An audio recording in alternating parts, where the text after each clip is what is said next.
Oi, Maísa, como é que tá? Tudo bem? Tudo certo? Vamos que vamos, viu, galera? Vou colocar a prova aqui para arrochar e vamos nessa.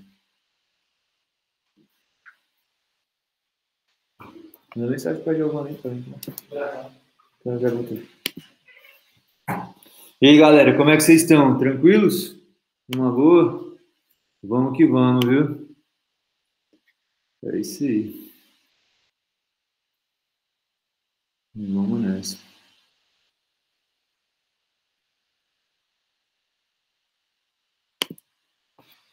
Rapidinho, viu? Vamos.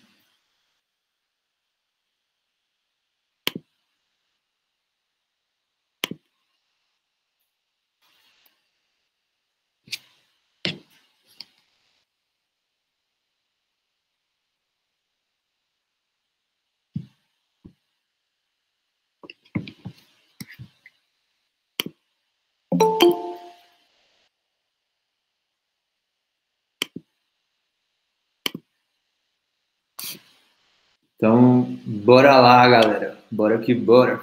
Bora nessa. Vou botar, tá espelhando aí bonitinho, né? Então vamos nessa. Beleza. Então, galera, hoje vamos tentar trabalhar a prova aí, né? Como se fosse a prova de linguagens, né? Da prova de CEUB, né? Que eles cobram junto, né? Literatura e gramática. Aí a gente vai tentar fazer aqui as questões. Beleza? Então vamos nessa, né? Considerando os versos de Gonçalves Dias, né? Gonçalves Dias, para quem ainda está na dúvida, numa altura dessa do campeonato, Gonçalves Dias fez parte, né, da primeira geração romantista, né? Primeira geração romântica, né? Aqui no Brasil. Gonçalves Dias, ele tinha muito essa ideia de tentar exaltar o nacional, o que era propriamente nacional do Brasil, que na época era quem, galera? Os índios, beleza? Lembrem, sempre, em todas as gerações, o romantismo sempre idealiza alguma coisa. Na primeira geração, além de idealizar a natureza, ele também acaba idealizando o indígena. Tranquilo? A gente tem a segunda geração, que é a geração byroniana, né, ultrarromântica, que tem aquela evasão da vida, idealização da mulher doentia, sofredora, em estado caquético, né, anoréxica, tem isso, né? A gente vai depois para a terceira geração, né, que é conhecida como a geração condoreira, né, ou geração hugoana, né, porque ela é inspirada, né, nos contos, né, de Victor Hugo. Victor Hugo, para quem não sabe, Les Miserables, Os Miseráveis em português, lá da Revolução Francesa. Ele deu o nome para a nossa terceira geração romântica, né? A nossa terceira geração romântica, ela era mais engajada, ela era mais questionadora. Tanto que o grande expoente da terceira geração, quem era? Castro Alves, beleza? Mas aqui a gente está falando da primeira, a gente está falando de Gonçalves Dias. Gonçalves Dias, galera, ele tinha uma parada de tentar te colocar dentro da obra. Qual é a obra mais famosa da história de Gonçalves Dias? É qual? Primeiro volume, né, de Juca Pirama, né? Tem aquela obrazinha de Juca Pirama. Aí no Juca Pirama tem a idealização do indígena, ele cria um cenário para a gente, do ponto de vista fonológico, né? Através de figuras de linguagem. Ele é fera, Gonçalves Dias. Então, beleza. Primeira geração do romantismo, idealização do que seria o nacional, ou seja, vai ter a idealização da natureza e do índio. Tranquilo? E a partir disso, vamos tentar responder a questão. Beleza? Então saiba que o índio aqui está sendo idealizado. Então vamos lá. O nosso índio errante vaga, mas por onde quer que vá, os ossos dos seus carrega. Por isso, onde quer que chega, dá vida em um amplo deserto. Como que a pátria tem perto, nunca dos seus longe está. Então é o seguinte, galera, vamos tentar entender o que esse texto está falando. Seguinte, quando ele fala aqui, ó, os ossos dos seus carrega. Então ele carrega consigo, né, os ossos das pessoas que ele tem uma afinidade, das pessoas da mesma tribo dele. Ele preserva a imagem dessas pessoas até no pós-morte. Ele respeita a morte dessas pessoas e leva consigo uma lembrança do que foi elas em vida. Beleza? Então tinha muito isso na comunidade indígena. Você andar com os ossos dos seus antepassados significa uma forma de respeito, uma homenagem à vida dele. Beleza? Aí, ó, por isso, onde quer que chega, né, da vida, aí tem uma contração, né, galera? Esse N amplo é em um amplo deserto, né? É uma contração, beleza? Contração de preposição em, né? Mais artigo indefinido fica dá vida em um amplo deserto. Então, ele dá vida aos que já se foram, beleza? Ele cria uma nova vida para os que já se foram. Então, ele respeita muito a história indígena dos seus antepassados, que é algo muito importante, né, para a cultura indígena. Ele também coloca no índio o quê, galera? Uma alcunha de herói. Ele é o herói, galera. O herói não erra, o herói não comete desvios. Beleza? Por isso que tem diferença, né? Sabe a diferença entre super-homem e herói?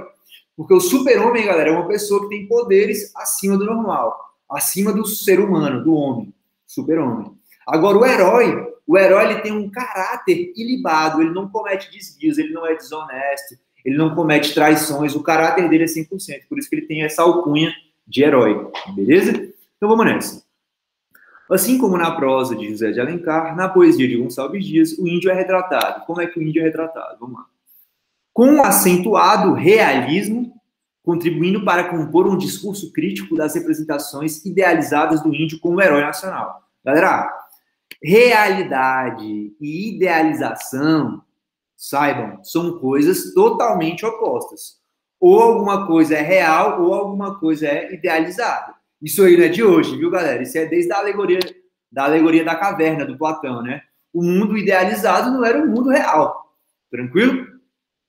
Então não tem como idealizado e real tá na mesma frase, né? Como sendo sinônimo, né? Tá errado. Beleza? Então a letra A, vou marcar sem dó que tá errado. Não é real o índio, ele é o quê? Idealizado. Porque o índio real, qual era o índio real da época, galera? Qual era o índio real dessa época aí? Era o seguinte. Opa, só liberar aqui pra galera. Vamos nessa. Então, como é que era o índio da época? Na época, galera, uma das tribos mais poderosas aqui do Brasil, por exemplo, era a tribo Tupinambá. A tribo Tupinambá, por exemplo, sacrificava crianças e tinha rituais antropofágicos, ou seja, os caras eram canibais. Isso é um índio de caráter ilibado? Isso é um índio herói? Não. Isso não é. Isso é o índio real. Tranquilo? O índio idealizado é outra parada. O índio idealizado não mata crianças com deficiência. O índio idealizado não comete canibalismo. Ele é idealizado, porém ele não é real, porque o real faz isso tudo. Beleza? Vamos ver a letra B, se pode ser. Então vamos lá. O índio é retratado de forma a par, né? Ou seja, separado do mito do bom selvagem, representando idealizadamente o homem não corrompido pelos valores da civilização. Então vamos lá. Galera, primeira coisa, quem tá sabendo o conteúdo, quem tá ali no dia a dia ralando na filosofia, sabe o que é bom selvagem. Bom selvagem, galera, é o quê? É uma teoria filosófica de quem? De Jean-Jacques Rousseau. Que era o seguinte, que essa teoria falava? Que o homem nascia bom por natureza, mas o meio em que o homem está inserido o transformava em uma pessoa ruim. Vamos colocar isso, vamos fazer uma analogia disso aí para o índio. Então, o índio, em seu caráter nativo, preso à terra, sem interferência do homem branco, o índio é um homem puro, beleza? Ele tem valores morais bacanas, ele não comete desvios. Agora, a partir do momento em que ele é civilizado e é apresentado para ele o meio do homem branco, o índio faz o quê? Se corrompe, beleza? Tranquilo? Então, o que é que o Jean-Jacques Rousseau, né? O só Rousseau acreditava, esse francês, né? Esse franco-suíço, né? Uma época ele tem dupla nacionalidade, né? Ele é franco-suíço. Uma parte França, outra parte Suíça. Beleza, mas foda-se.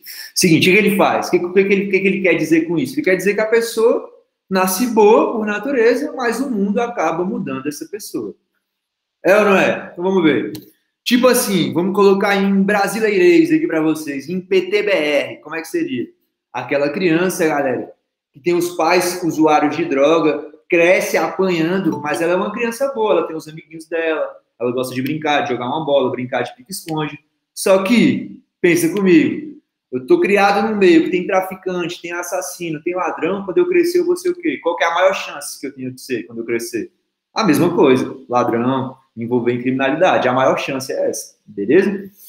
É isso que falava, então, o Jean-Jacques Rousseau, que o meio alterava o caráter bom da criança, que o processo de civilização atrapalhava o bom índio, o bom selvagem, beleza. Por outro lado, galera, tem uma parada que é a parte disso aí, tem um cara que é o rival de Jean-Jacques Rousseau, que agora já é um inglês, né, que é o Thomas Hobbes.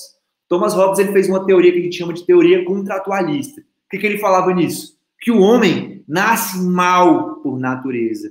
Por isso ele precisa de um Estado que regule as ações dele. Já que ele nasce mal, ele nasce egoísta, ele nasce querendo tirar proveito para si mesmo, ele nasce querendo se dar bem à custa dos outros.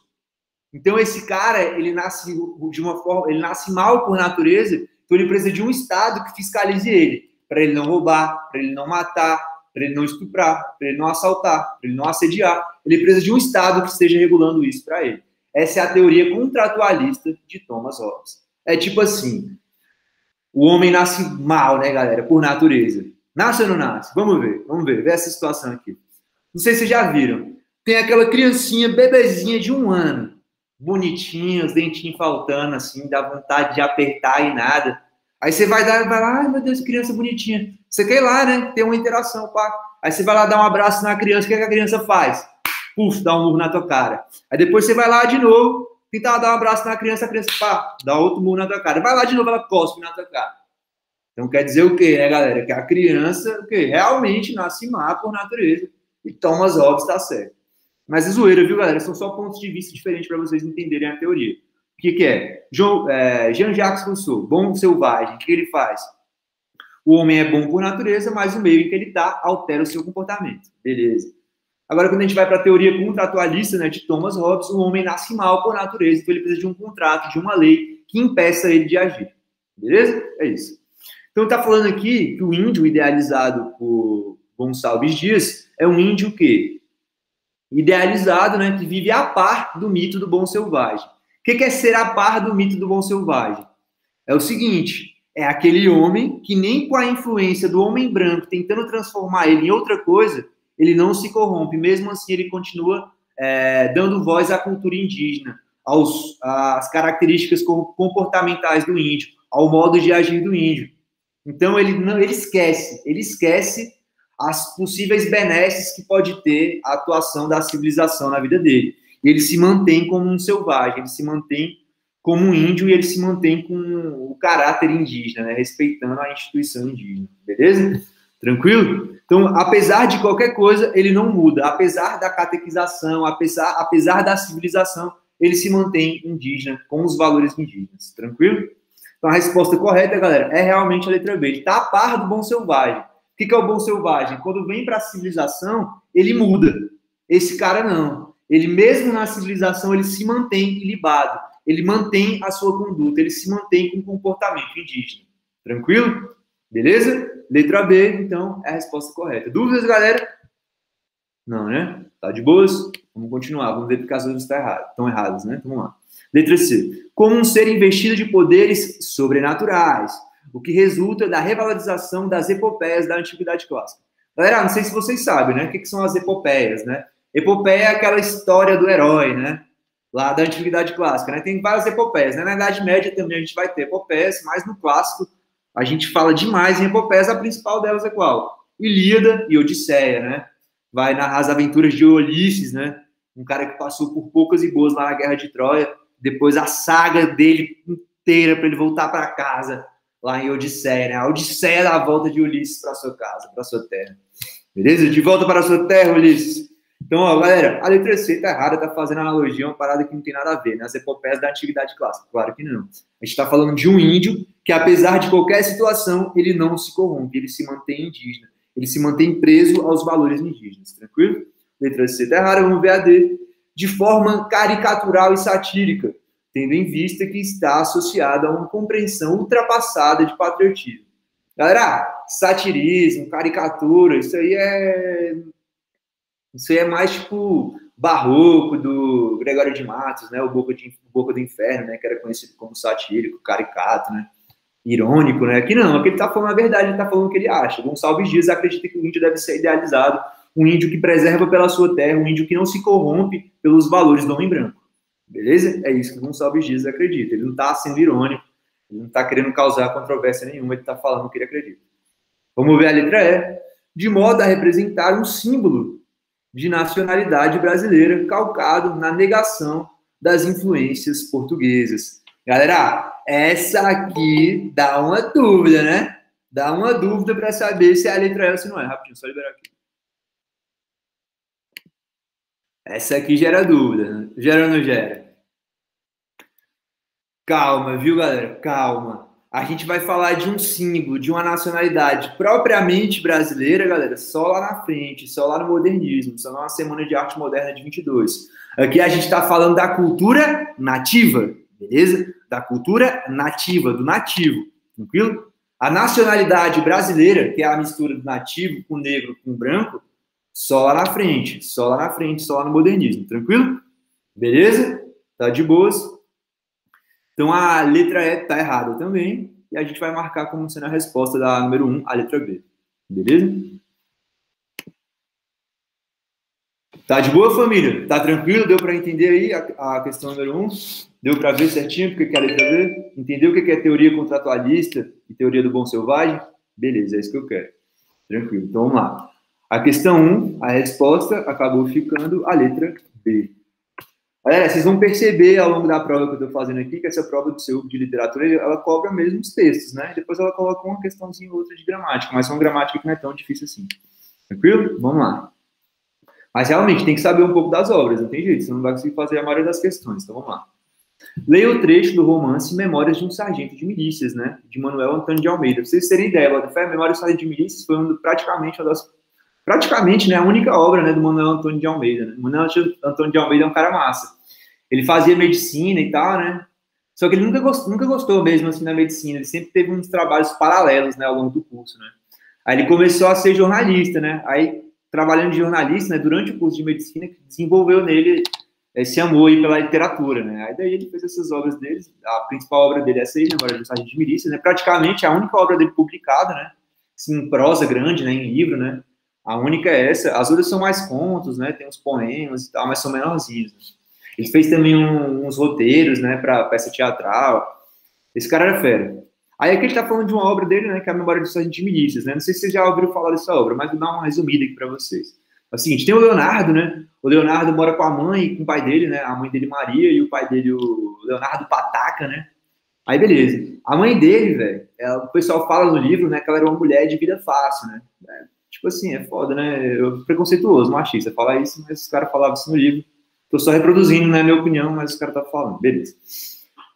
Aí a mãe dele acabou fugindo, velho, com um capitão de navio negreiro, né? Os caras de navio negreiro ficaram os capitão, pá, controlavam uma embarcação gigante, eles tinham respeito, tá? A mãe dele acabou se apaixonando por um capitão de navio e fugiu com um cara para Portugal, beleza. Aí o pai dele ficou sozinho, se apaixonou por uma cigana e pá, aí ficou nessa paixão doida com a cigana já não queria mais ficar com ele. Aí o bicho se envolveu numa confusão no meio de uma festa, acabou sendo preso, o pai dele, né, o Leonardo Pataca. Aí o Leonardinho, pequenininho, um moleque atentado, matraca, o que ele fez? Ó, o pai não tem mais como cuidar, a mãe foi embora, vamos deixar você com o seu padrinho e com a sua madrinha, né? E foi isso que ele fez, ficou lá com o padrinho e com a madrinha, ficou lá um tempão, na infância dele, né, na segunda parte da infância dele, na segunda infância dele, falando bonito.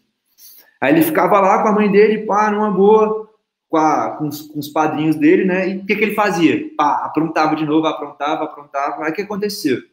Ele acabou, velho, se apaixonando por uma vizinha deles lá, né? Filha de uma vizinha, né? Que era a Luizinha, né? Ele acabou se apaixonando por ela. Só que acabou não dando muito certo, né? Porque um cara mais velho viu que essa Luizinha era uma grande herdeira, né? Porque a mãe dela tinha muita grana. Ela era uma grande herdeira. Aí falou, eu vou casar com essa mulher aí. Fica de fora aí, moleque. Esquece, Leonardo. Quem vai ficar com essa menina aí sou eu. Aí o cara mais velho acabou realmente casando com ela. O Leonardo teve que ir embora, né? Aí ele foi embora, voltou para casa, voltou a morar com o pai. Aí tava nessa assim, aí ele descobriu que o padrinho dele, o tio dele, acabou morrendo e pá, e deixou uma herança fodida para ele. Aí como os tios dele os padrinhos dele tinham morrido, né, ele tinha que voltar para casa, acabou voltando. Só que o pai dele sabia, né, que ele tava com essa grana toda dessa herança. Sabia disso. Aí o que o pai dele falou? E essa grana aí, como é que é? Não vamos repartir, não? Aí o Leonardinho, né, ficou puto com o pai dele, né, que o Leonardo Pataca falou, nada disso, pô, tá querendo me rapelar e tá maluco. Nada disso. Aí o bicho pegou, vazou de casa. No que ele vazou de casa, acabou encontrando com um amigo dele. Acabou encontrando com o brother dele de infância. O bicho, pô, velho, tô sem casa, tô sem onde morar, não sei o quê. Aí o bicho, pá, pode ir lá pra minha casa. Aí foi. Só que o bicho morava como se fosse uma república, pô. Tinha velho, tinha novo, tinha as novinhas, tinha uns novinhos, tinha tudo quanto é coisa. Aí o que aconteceu? Leonardinho, namorador, acabou se envolvendo com uma das filhas do pessoal que administrava a casa lá. Essa aí era bonitona, e pá, era diferente da Luizinha, que ele namorava quando ele era mais novo. Essa era bonitona e tal. chamava atenção no baile, era outra coisa, era outra parada.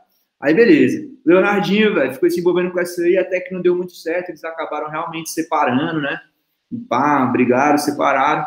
Aí, pá, o cara mais velho, que tava casado com a Luizinha, que era a namoradinha do Leonardinho, quando ele era mais novo, rolou uma briga lá, os caras viram que realmente o cara tava só interessado no dinheiro, ela pegou e tirou ele fora. A Luizinha, que era a namorada dele das antigas, agora tava livre na pista de novo. Quem tava recém-separado também? Leonardinho. Então, o Leonardinho encontrou com Luizinha, aí fizeram aquele negócio, pá, beleza. Aí o que aconteceu? Ele, puf, me dei bem, tirei a boa. Porque ele já tinha a herança que tinha deixado do padrinho dele, e a Luizinha também, já estava com herança cabulosa da mãe dela que tinha morrido. Aí os dois juntaram as suas heranças e viveram felizes para sempre. Beleza. Esse fragmento do texto aqui é relativo, né, à época em que o Leonardinho foi morar com os padrinhos dele, né, que chamava de compadre e comadre, né. Então, quando a época que ele foi morar com eles, é esse trecho aqui, beleza? Aí, tipo assim, galera, quem vai morar com uma família, mas não faz parte dessa família, a gente chama de agregado. Então, foi um agregado que começou a morar agora com a família do padrinho, da madrinha, do compadre, da comadre e por aí vai. Beleza? Entenderam mais ou menos aí como é que é a história, né? Um resuminho assim, rapidão, de que é. Beleza. Leonardinho, pá, conhece uma menina, não deu certo, queria a grana, um cara que queria a grana mesmo, ficou com ela. Aí ele pegou, brigou com o pai dele, o tio dele morreu, pegou a grana do tio também, os dois se juntaram depois e viram felizes para sempre. É isso. E esse fragmento aqui é relativo à época em que o Leonardinho foi morar com seus padrinhos. Então, vamos lá. Então, lê o trecho do Memória do Sargento Milícia e responde as questões 2 e 3. Então, vamos lá. Em certas casas, né, os agregados eram muito úteis, porque a família tirava grande proveito de seu serviço. Outras vezes, porém, e estas eram em maior número, o agregado, refinado vadio, era uma verdadeira parasita, que se prendia à árvore familiar, que lhe participava da seiva sem ajudá-la a dar frutos. E o que é mais ainda, chegava mesmo a dar cabo dela.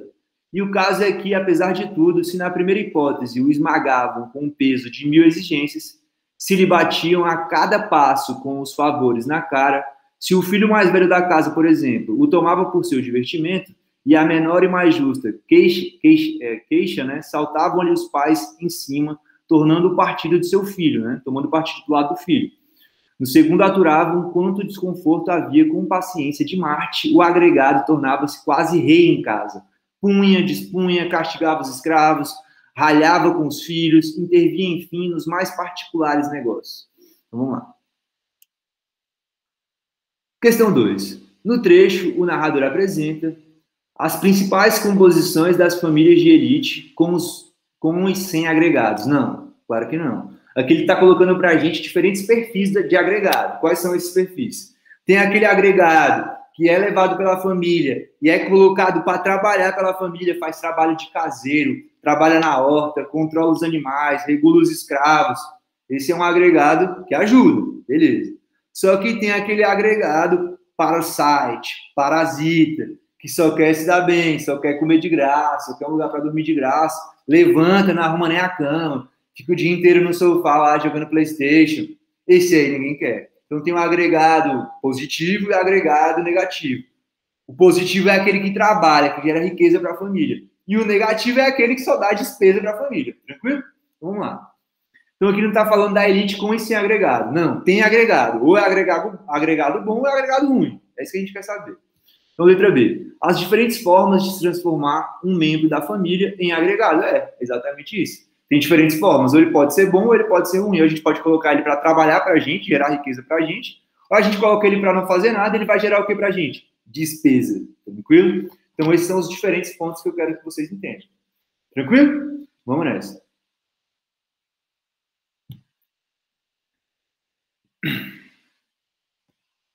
Vamos ver assim. A conduta a ser seguida por agregados cujo objetivo era pertencer à elite. Não, galera. Geralmente esses agregados já eram da elite. Eles eram de famílias que por um acaso, se desfizeram, ele tinha que buscar agora um novo endereço. Ninguém, galera, dava presente, dava regalia para escravo, para mulato, para mestiço. Não tinha isso naquela época. Beleza? Geralmente os agregados que iam para a casa de um senhor de engenho num caráter de favor, né? para morar de favor, geralmente eles também eram de uma alta sociedade, que acabou perdendo dinheiro, que desfez a família e agora vai ter que abarcar esse agregado que está sendo formado. Beleza? Letra D. Os maus tratos a que a maioria das famílias submetia os agregados, não. Ainda não, ainda não. Os agregados, eles viviam como membro da família, viu, galera? Tranquilo? Às vezes ou outra, entre o filho e o agregado, tomava partido pro lado do filho. Mas o agregado não sofria maus tratos. O agregado não era escravo. Ele é alguém que veio de uma situação parecida. Tem um laço familiar que liga famílias para que recebam agregados e por aí vai. O agregado, galera, é aquele primo chato que vai ficar na tua casa no final de semana. Beleza? Às vezes passa as férias todas. Esse é o agregado. Beleza? Vamos ver a letra E. 2 tipos opostos de agregados. Bonitinho. O que era explorado e o explorador. Tranquilo? Beleza? Então essa é a letra E mesmo. A letra B, galera, ela tá mais ou menos certa ali, né? Mas, tipo assim, o agregado, a família pode transformar ou não. Ele já é predisposto antes. Ele pode ser uma pessoa boa ou uma pessoa ruim. Beleza? O que vai transformar ele lá na frente num agregado bom ou num agregado ruim. Tranquilo? Mas a letra E, ela coloca pra gente certinho o que o texto está falando. 2 tipos opostos de agregado, um bom e um mal, um positivo e um negativo. O que era explorado, que é colocado para trabalhar, para gerar riqueza para a família, e o explorador, que é aquele cara que só vive, só dá despesa para a família que tá ajudando ele, beleza? Então, a letra E realmente é a nossa resposta. De boa? A letra B, por que está errado? Por que está errado?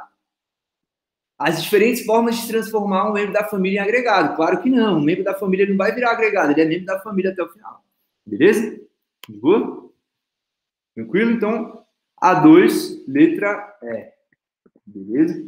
A letra B não existe, pô. Transformar membro da família em agregado. Se tivesse como, eu já teria transformado o Thiago nisso, pô. Falar, não, agora você não é mais meu irmão, vou te colocar aqui para você trabalhar, você dá todas as minhas aulas, beleza? Você agora é um agregado. Mas não dá, né? Então, pera aí. Vamos para a próxima, vamos para a 3. Boa? Vamos que vamos. Questão 3, galera. Essa é polêmica, velho. Polêmica. Mas eu quero que vocês entendam a diferença sutil que vai dar o gabarito pra gente, viu? Respira, respira e vamos para a questão 3. Vamos lá. Assinale a alternativa em que há uma análise adequada do trecho apresentado. Então, vamos lá. Letra A.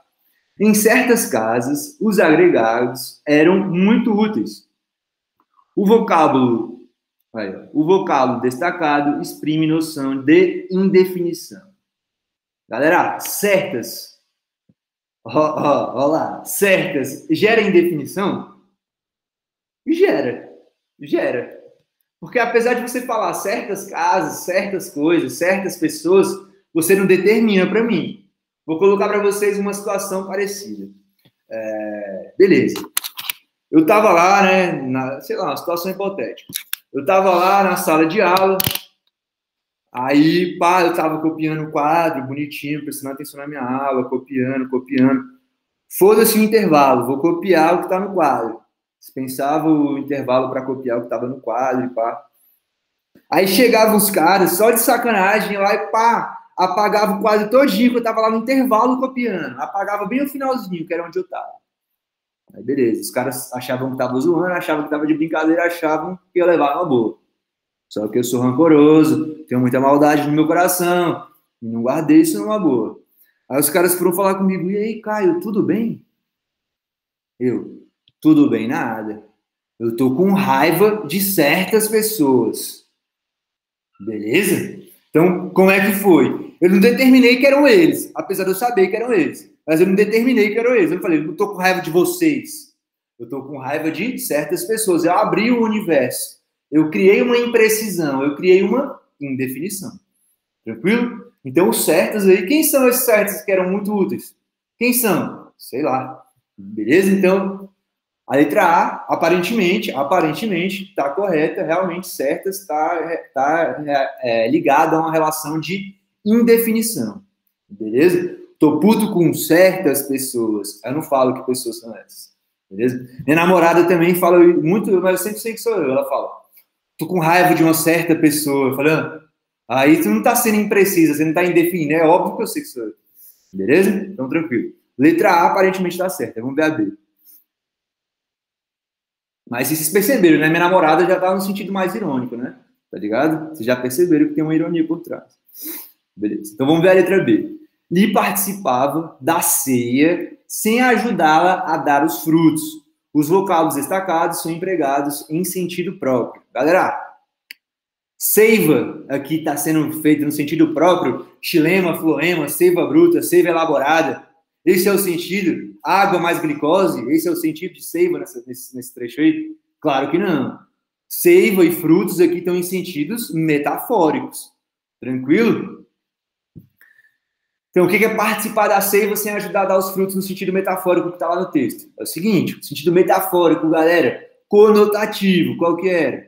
Era o seguinte, ele não participava da geração de riqueza, ou seja, ele não trabalhava, só que na hora de aproveitar a riqueza que foi gerada, na hora de comer aquela frutinha, na hora de comer aquele pãozinho, de tomar aquele cafezinho, de ficar em casa o dia inteiro assistindo televisão e mexendo na internet, pedindo senha do Wi-Fi, ele tá lá. Mas na hora de trabalhar, para pagar a conta da internet e a conta de luz, não tá. Beleza? Então é isso que você está querendo dizer. Seiva está fazendo referência ao trabalho e frutos aos benefícios. O cara não trabalha, mas tem os benefícios. Tranquilo? Então a letra B, vocês sabem, né? Vocês não são nenhum idiota, vocês sabem que os vocábulos destacados são empregados em sentido próprio? Claro que não. Sentido figurado, metafórico, conotativo. Beleza? Vamos ver a letra C. Se na primeira hipótese o esmagavam com um peso de 1000 exigências. Galera, o peso de 1000 exigências é óbvio que essa figura de linguagem aqui é uma hipérbole, né? 1000 exigências, não é 1000 exigências, não, caralhada, né? Mas não chega a ser 1000, né? Nem tem um dia inteiro, não tem como 1000 exigências num dia só, não tem jeito, né? Beleza? Então, 1000 exigências é óbvio que está fazendo referência a uma hipérbole, tranquilo? Aí tá falando, vocábulo destacado produz um eufemismo. O que é o eufemismo, galera? É diminuir uma situação que é potencialmente danosa. Então, por exemplo, sei lá, o cachorro de alguém morreu. Aí o que a gente vai falar? A gente vai falar o seguinte. Beleza, eu sou lá o veterinário, eu vou dar... Muito importante isso aí, viu, galera? Para quem é médico, é muito importante isso. Saber dar más notícias, pô. É foda, velho. É foda. Não sei se eu falei para vocês já aqui, mas estava acompanhando um cara lá na clínica cirúrgica. Aí o bicho pá. Eu nunca tinha visto a minha primeira... Até hoje é a minha primeira morte, né, mano, na medicina, né? Tô no 5º ano, sacou? Até hoje é a minha primeira morte. Aí o cara, pô, numa boa, ele conversando com o cara o dia inteiro, com a mulher dele, né? Já era o senhorzão, né? Velhinho, vozinho, pá. Conversava com o cara o dia inteiro, com a esposa dele, que também era uma velhinha, né? Eles gostavam muito de mim, ficavam mostrando as fotos dos netos, pá, beleza.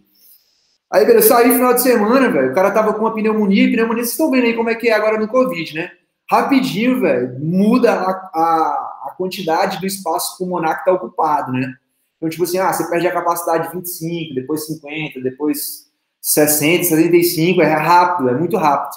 A evolução da ocupação, né, do potencial pulmonar. Beleza. Aí esse velhinho, em 2 dias, acabou morrendo. Aí eu voltei lá na segunda-feira, né, ficou o final de semana, eu voltei na segunda-feira e encontrei com os familiares dele chorando, pá, uma péssima notícia. Aí eles perguntaram para mim se eu tivesse lá, já que eu estava lá no hospital, para avisar para uma filha dele que ia lá, essa situação. Falei, caralho, nem a própria família avisou, eu que vou avisar. Caralho, aí fiquei nessa. Aí tentei me preparar e tal, falei, infelizmente, o senhor Oscar, a gente fez o máximo que a gente podia, tentou fazer o melhor tratamento possível, porém, ele acabou falecendo, acabou indo encontrar com Deus, né, acabou indo virar uma estrelinha. Eu não cheguei falando, fizemos o pior, tacamos o foda-se, aqui é o hospital público, ninguém tá nem pra nada, falta oxigênio, que se lasque. Morreu e é isso aí. Eu não cheguei e falei isso, tá ligado? Eu sou um ser humano. Eu falei, descrevi a situação, falei que a gente fez o melhor atendimento possível, correu o mais rápido possível com ele para a UTI, e mesmo assim não foi possível salvar a vida dele, né? Infelizmente. A gente na saúde tem que saber lidar com isso, né? Saber comunicar más notícias, beleza? Porque, tipo assim, a pessoa chegar em você e falar, teu parente tal morreu, é foda. Acontece, viu, galera? Não vem acreditar que isso não acontece em ambiente hospitalar, não, que acontece. Notícia de câncer, notícia de morte, às vezes é muito mal noticiado. Isso impacta demais na vida da pessoa que está recebendo a notícia. Você tem que saber fazer isso. Tem que saber dar notícia de uma forma eufêmica, né? Através de eufemismos, tranquilo? Beleza? Então, eufemismo e hipérbole não tem nada a ver. Hipérbole é exagero, né? O eufemismo é para amenizar alguma situação. De boa? Vamos ver a D. No segundo, aturavam quanto desconforto havia com paciência de mártir. Beleza. O vocábulo destacado refere-se metaforicamente a agregado. Galera, quem está tendo paciência de mártir aqui é o cara que está recebendo o agregado.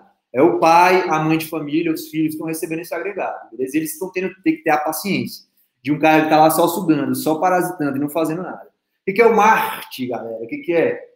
É aquela pessoa paciente, que tem a noção que está perdendo a sua vida em prol de uma causa maior, beleza? Os mártires aí mais importantes ao longo da história. Vamos lembrar da greve de fome, né? Do Gandhi lá na Índia, para protestar, né, contra os desmandos, né, da coroa britânica em solo indiano, beleza? O mártir mais famoso da história, galera, a gente sabe, né? É Jesus Cristo, tranquilo? Na Primeira Guerra, a gente tem outro mártir famoso, que é o assassinato, né, do arquiduque, né, Ferdinando, né? Ele também foi o mártir da Primeira Guerra, desculpa. Beleza? Então, o mártir é aquela pessoa que tem uma paciência danada, tenta resolver a situação de forma diplomática, não dá certo, e mesmo assim os seus opositores acabam matando, ele acaba ele mesmo cometendo suicídio. Beleza? Na Primavera Árabe, galera, teve um cara que chamava Boaziz, né? Um cara que não aguentava mais a situação lá no Oriente Médio, acabou ateando fogo nele mesmo, né? Para protestar, e foi o que deu início, né, à Primavera Árabe. Ele também foi um mártir. Beleza? Então, o vocábulo está fazendo referência a agregado? Não, está fazendo referência aos caras da casa que têm que ter uma paciência enorme, igual a gente fala na Bíblia, né? Uma paciência de Jó, né? Beleza? Então, a letra D está errada. Vamos ver a letra E. A letra E, que era polêmica. Intervia, enfim, nos mais particulares negócios. O vocábulo destacado estabelece relação de finalidade. Vamos lá, vamos ter que ir para o texto olhar isso daí. Isso aí não dá para resolver só olhando assim. Vamos ter que ir para o texto. Então, vamos lá. Seguinte, ó. Acho que é o último período. Vou começar daqui, ó. O agregado tornava-se quase rei em casa, punha, dispunha, castigava os escravos, ralhava com os filhos, intervia, enfim, nos mais particulares negócios. Galera, esse enfim aqui, ele não está fazendo referência à finalidade. Ele está fazendo referência, né? Dá para substituir ele de uma forma livre, né? Por dessa forma, né? Intervinha dessa forma nos mais particulares negócios, né? Então ele está fazendo referência a uma conformação, né? Aqui esse fim é como se ele fosse um conectivo de conformidade, beleza? E não de finalidade. Tem uma conformação, uma conformidade, beleza? Tranquilo? Galera, difícil. Eu considero essa questão difícil. Aqui gerou uma confusão. Se eu lesse de pá, bate pronto, eu marcaria a letra E. Beleza? Mas não é porque eu sei que esse enfim eu posso substituir por dessa forma. Intervir dessa forma nos mais variados negócios, né? Então, enfim, está dando uma ideia para a gente de conformidade. Beleza? Tranquilo, galera? A número 3, a resposta ficou sendo a letra A. Beleza? 3, letter A. Massa. Boa, galera? Dúvidas em relação a isso? Pode tocar o barco? Vamos para 4? Vamos nessa. Qualquer dúvida, vocês parem e falem, beleza? Certas aqui, imprecisão. Enfim, aqui, conformidade. Beleza? Vamos nessa. Vamos para 4. Essa aqui é massa também, viu, galera? Menino de engenho, né? José Lins do Rego, né? Já é modernista, né? Já é século XX. Vamos lá. Qual que é a história do menino de engenho, né? Para quem não conhece, né? É o seguinte. O menino de engenho era um menino, né? Que morava com seus pais em engenho, né? Ele vinha de uma família bacana, né? Tinha um pai senhor de engenho, a mãe que ficava lá em casa, né? Ajudava também a cuidar do engenho do pai dele, beleza. Aí, por uma parada, a mãe dele acaba sofrendo de uma doença e o pai dele acaba sendo preso. Aí ele fica sozinho, aí ele fica a cuidar dos seus parentes, né? Aí esse menininho é levado pelo seu tio, né, pro engenho da sua avó. Aí ele chega lá no engenho da avó dele, beleza? Aí ele vai ficando lá e vai vivendo a vida dele lá. Aí o que é a obra, né? A obra fala, né, do convívio social e do que passa, né, na vida de um menino que vive no engenho, na condição de pessoa livre, né? Beleza. Vamos lá, só liberar aqui o Gustavo. E vamos nessa. Vamos nessa. Tá de boa, pai? Beleza. Vamos lá. A velha Totonha, de quando em vez, batia no engenho. E era um acontecimento para a meninada. Ela vivia de contar histórias de Trancoso. Trancoso na Bahia, né, galera? Perto lá de Porto Seguro. Pequenina e toda engelhada, tão leve que uma ventania poderia carregá-la. Andava léguas e léguas a pé, de engenho a engenho, como uma edição viva das 1001 Noites. Que talento ela possuía para contar as suas histórias, com um jeito admirável de falar em nome de todos os personagens, sem nenhum dente na boca e com uma voz que dava todos os tons às palavras. Pô, massa demais, hein?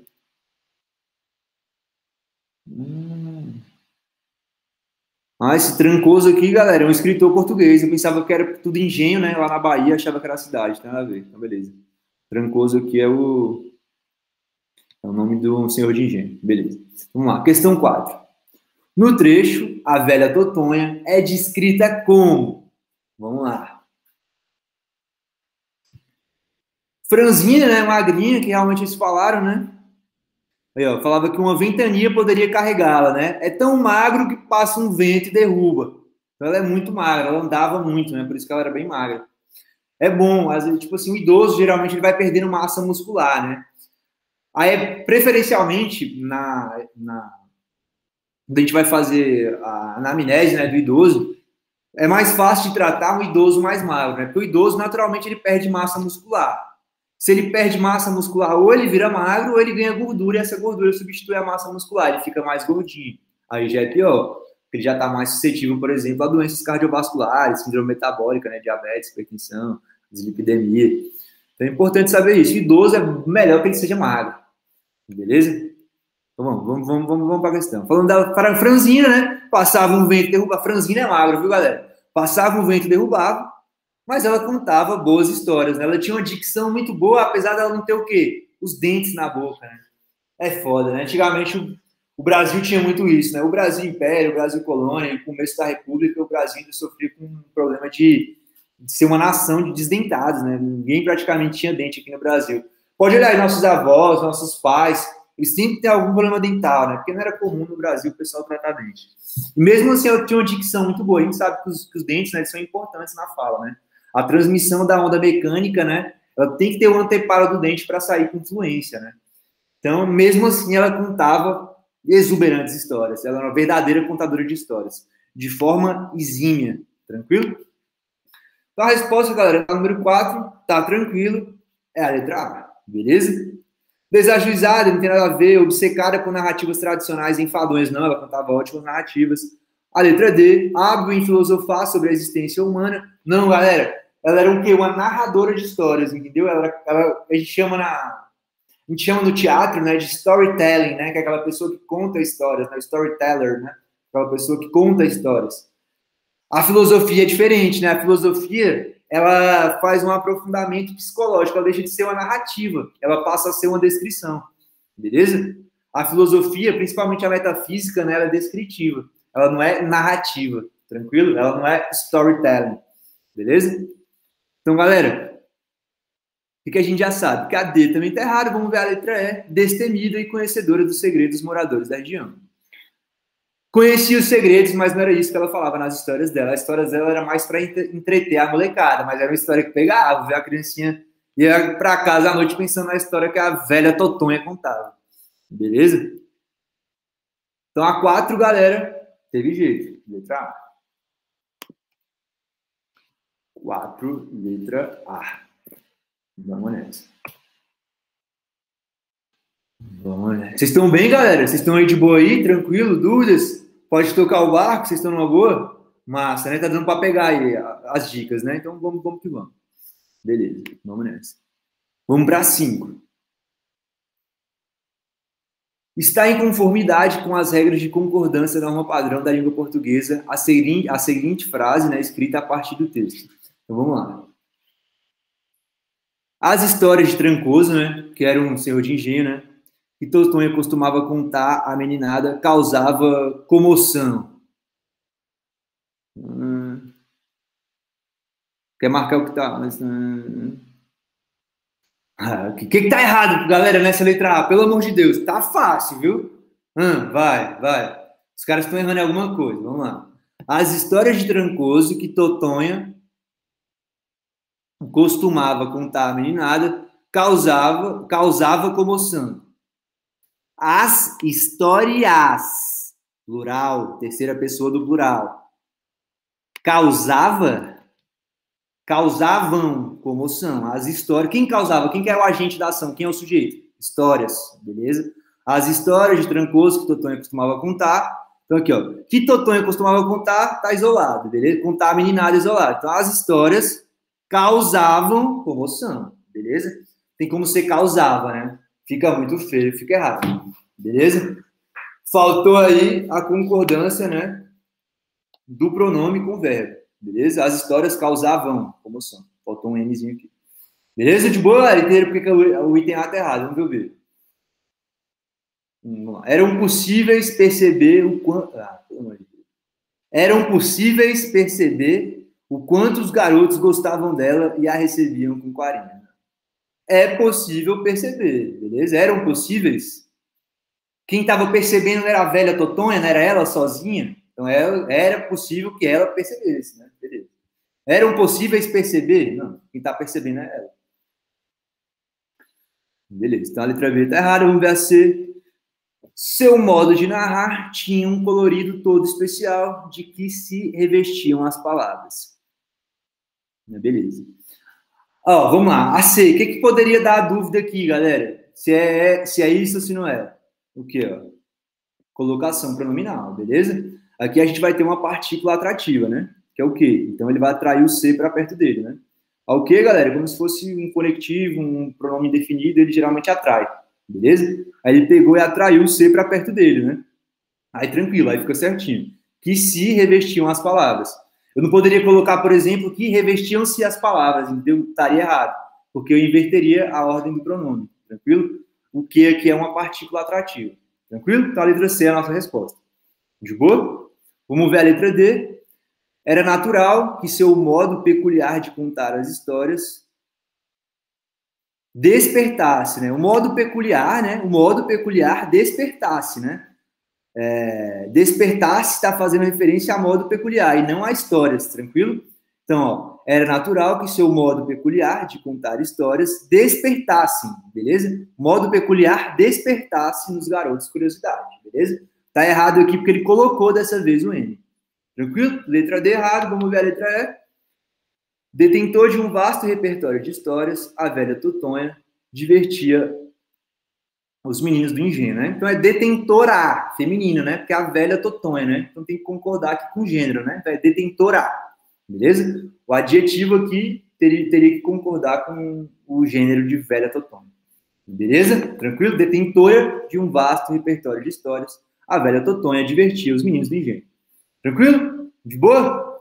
Então, galera, a resposta da 5, letra C. Tranquilo? Fez o uso perfeito da colocação pronominal.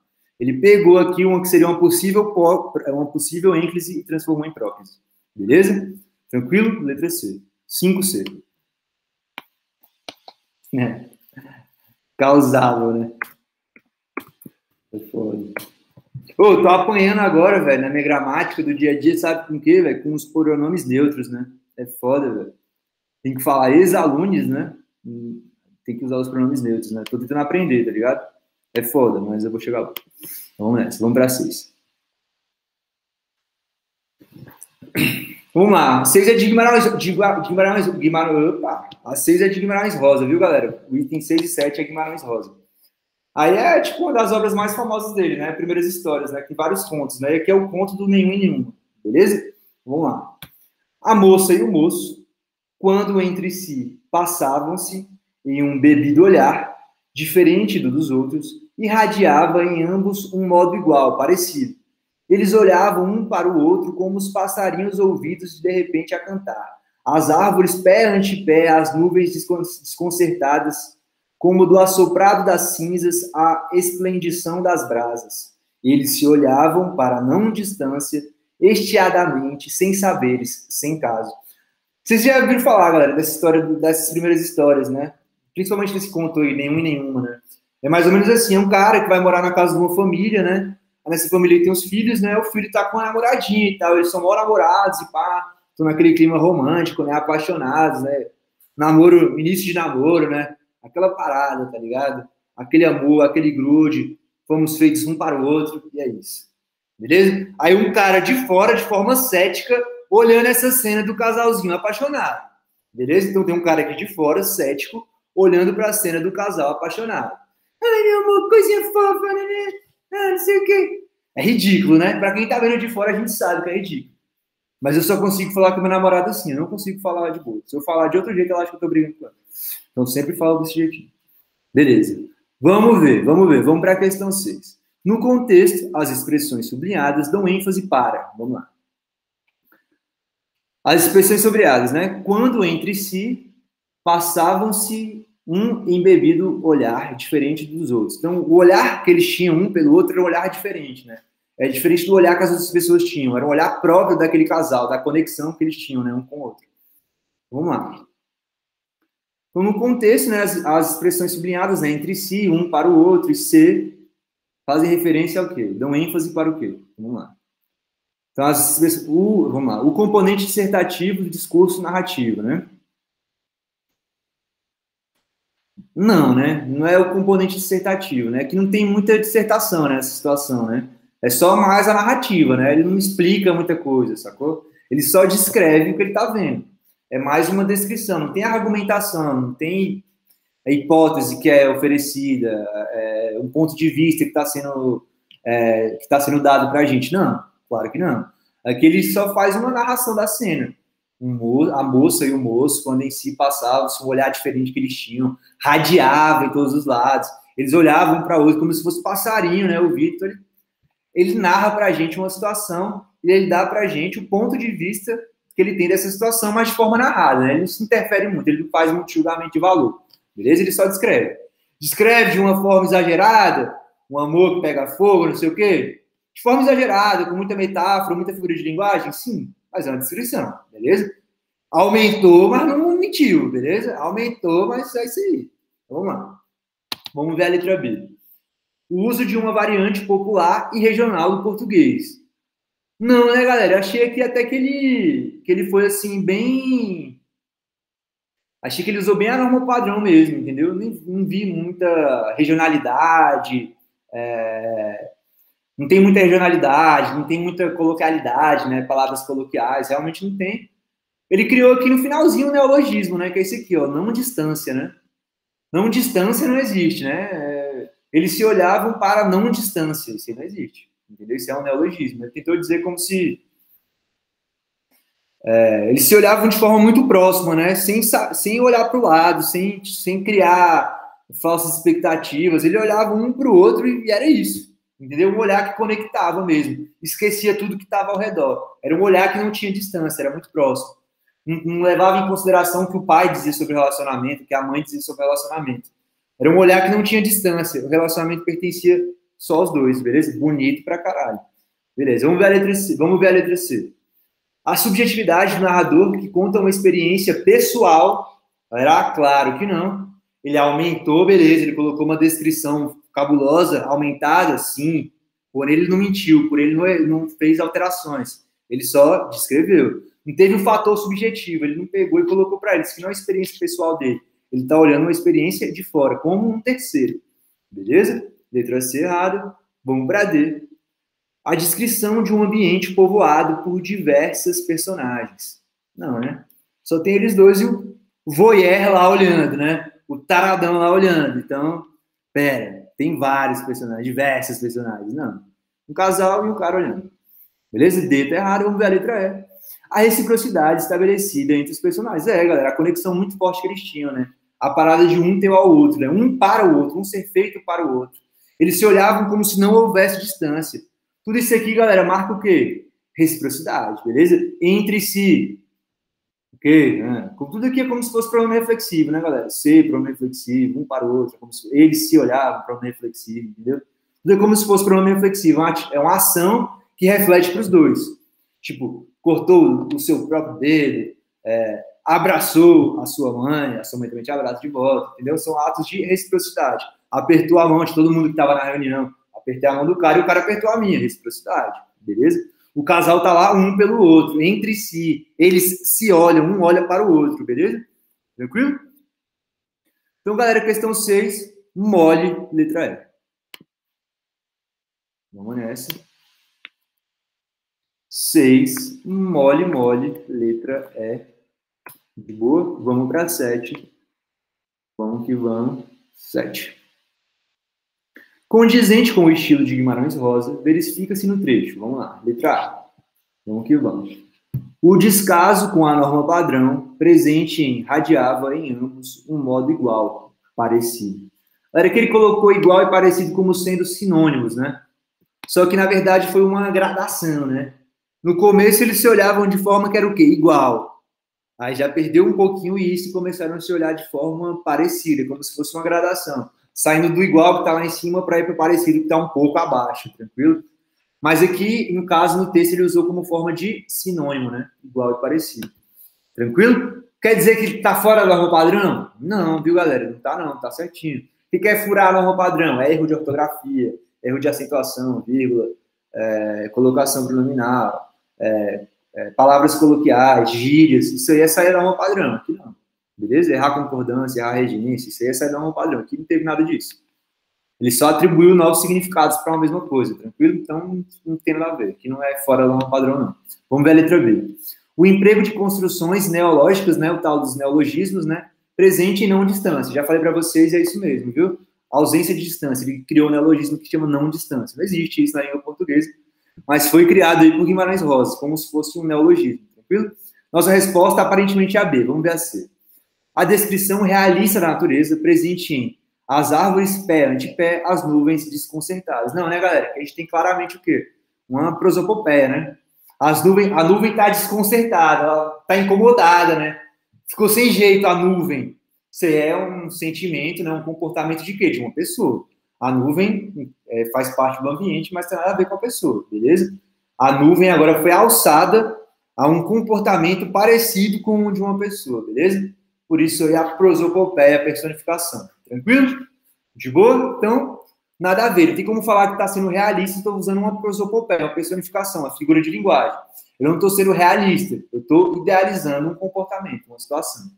Beleza? Vamos ver a letra D. O tom jornalístico presente em como do assoprado das cinzas a esplendição das brasas. Galera, isso aqui é tudo metafórico, sacou? Ele está fazendo uma metáfora do relacionamento deles, né? Do casal que ele está vendo, né?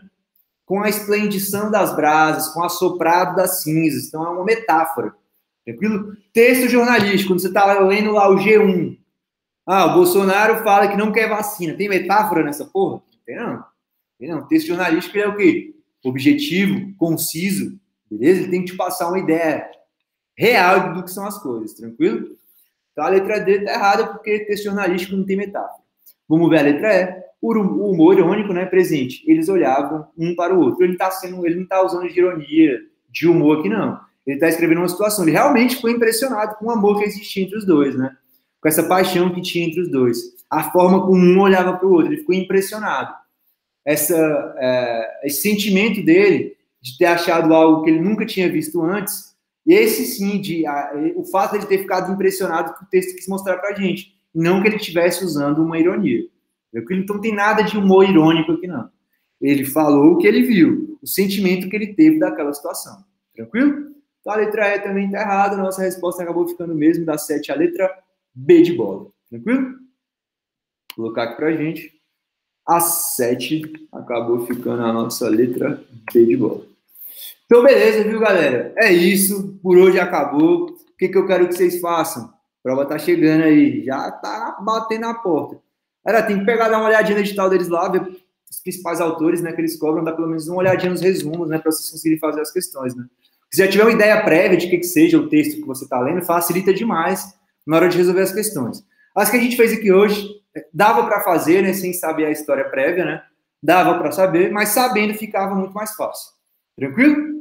Então, galera, por hoje é só. Obrigado aí por vocês terem me aguentado essa uma horinha aí. Brigadão mesmo de estar aqui para ajudar. Qualquer dúvida que vocês tiverem em relação a essas questões, podem mandar para a gente no grupo.